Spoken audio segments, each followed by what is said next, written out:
नमस्कार। प्रभा साक्षी पॉडकास्ट में आप सभी का स्वागत है। आज के इस पॉडकास्ट में हम बात करेंगे मथुरा मामले में भी सुगबुगाहट शुरू। कोर्ट ने पूछा बांके बिहारी मंदिर के नाम दर्ज जमीन कब्रिस्तान के नाम पर कैसे दर्ज हुई। तो आइए सुनते हैं आज के इस पॉडकास्ट को। लेकिन उससे पहले अगर आपने हमारे चैनल को सब्सक्राइब नहीं किया है तो जरूर कर ले, ताकि हर रोज आप ऐसे इंटरेस्टिंग और जानकारीपूर्ण पॉडकास्ट सुन सके। अयोध्या का मामला सुलझ गया है। भव्य श्री राम मंदिर का निर्माण तेजी से चल रहा है। इसके अलावा भव्य काशी विश्वनाथ कॉरिडोर भी बन चुका है। ज्ञानवापी परिसर का सर्वे चल रहा है। माना जा रहा है कि यह मामला भी जल्द ही सुलझ जाएगा। इसके साथ ही अब मथुरा वृंदावन मामले में भी सुगबुगाहट तेज हो गई है। एक दिन पहले इलाहाबाद हाई कोर्ट और मथुरा के स्थानीय कोर्ट में जो कुछ हुआ वह काफी सकारात्मक रहा। इसके अलावा श्री कृष्ण जन्मभूमि के पास से जो अतिक्रमण हटाने का काम चल रहा है उसके लिए भी योगी सरकार की जमकर तारीफ हो रही है।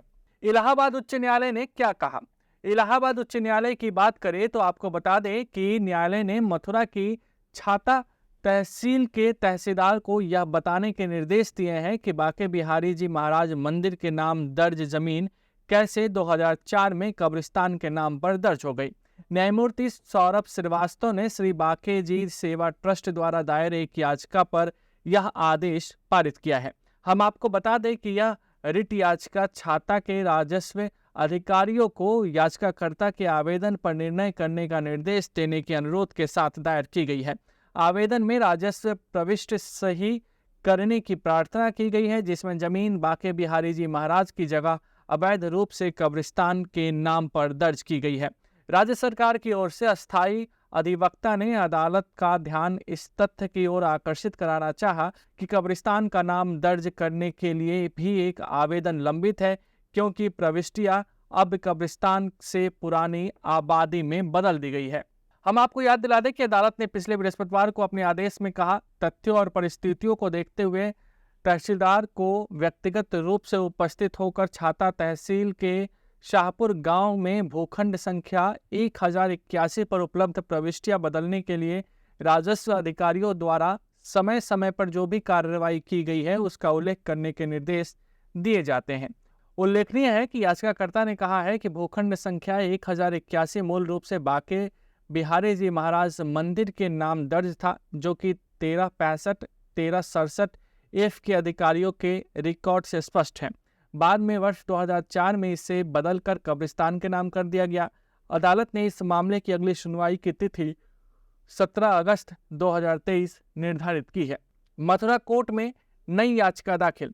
दूसरी ओर श्री कृष्ण जन्मभूमि शाही मस्जिद ईदगाह विवाद में 1 दर्जन से अधिक मुकदमों को इलाहाबाद उच्च न्यायालय में हस्तांतरित करने के बाद मथुरा के स्थानीय अदालत में यह घोषित करने के लिए याचिका दायर की गई है कि संपूर्ण श्री कृष्ण जन्मभूमि परिसर याचिकाकर्ता देवताओं का है।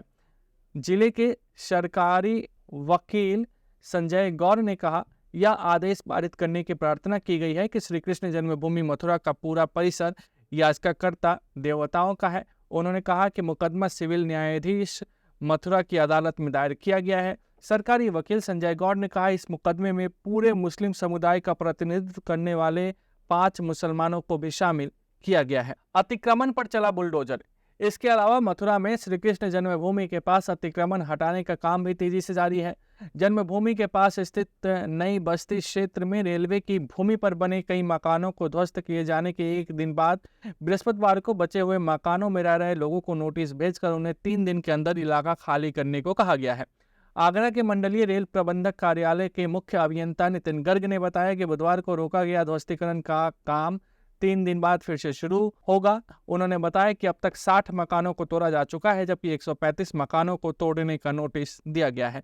नितिन गर्ग ने कहा कि वे मकान पिछले 5 दशकों से श्री कृष्ण जन्मभूमि और अमरनाथ स्कूल के बीच रेलवे लाइन के दोनों किनारों पर अवैध रूप से बनाए गए थे। रेलवे की जमीन खाली करने के लिए 3 बार नोटिस दिए गए, मगर अतिक्रमणकारियों पर इसका कोई असर नहीं हुआ। दूसरी ओर नोटिस पाने वाले लोगों के वकील याकूब खान ने दावा किया कि विध्वंस अभियान अवैध है, क्योंकि मामला अदालत में लंबित है और उसकी अगली सुनवाई आगामी 21 अगस्त को होनी है। उन्होंने कहा कि यह विध्वंस कार्य के खिलाफ अवमानना का मामला दायर करेंगे। जिन घरों को ध्वस्त किया गया और जिन्हें खाली करने का नोटिस दिया गया, उनमें से अधिकांश मुस्लिम समुदाय के लोगों के हैं। उधर मंडल मुख्य अभियंता नितिन गर्ग ने अदालत में किसी कानूनी विवाद में लंबित होने से इनकार किया है। अधिकारी ने बताया कि अधिकांश घरों के मालिकों के अनुरोध पर विध्वंस कार्य को फिलहाल रोक दिया गया है। इससे पहले कुछ महिलाओं ने काम रोकने की कोशिश की, लेकिन स्थानीय पुलिस, पीएससी, आरपीएफ और जीआरपी को देखकर उन्होंने ज्यादा प्रतिरोध नहीं किया। इस बीच मथुरा से भाजपा सांसद हेमा मालिनी के प्रतिनिधि जनार्दन शर्मा ने बताया कि 12 किलोमीटर लंबी मीटर गेज रेल लाइन को ब्रॉड गेज में बदलने के लिए जमीन खाली कराई जा रही है। इसमें 5 स्टेशन स्थापित करने और हाई स्पीड ट्रेन को चलाने के लिए बुनियादी ढांचा बनाने की योजना है। उन्होंने कहा कि इससे तीर्थ यात्रियों को मथुरा जंक्शन रेलवे स्टेशन पर ट्रेन बदलने बिना वृंदावन जाने की सुविधा मिलेगी। रेल अधिकारियों के मुताबिक दोनों तरफ का ट्रैक साफ होने तक ध्वस्तीकरण का काम जारी रहेगा। आज के लिए इतना ही। अगले पॉडकास्ट में किसी और मुद्दे पर देंगे विस्तृत जानकारी। जुड़े रहिए प्रभा साक्षी के साथ।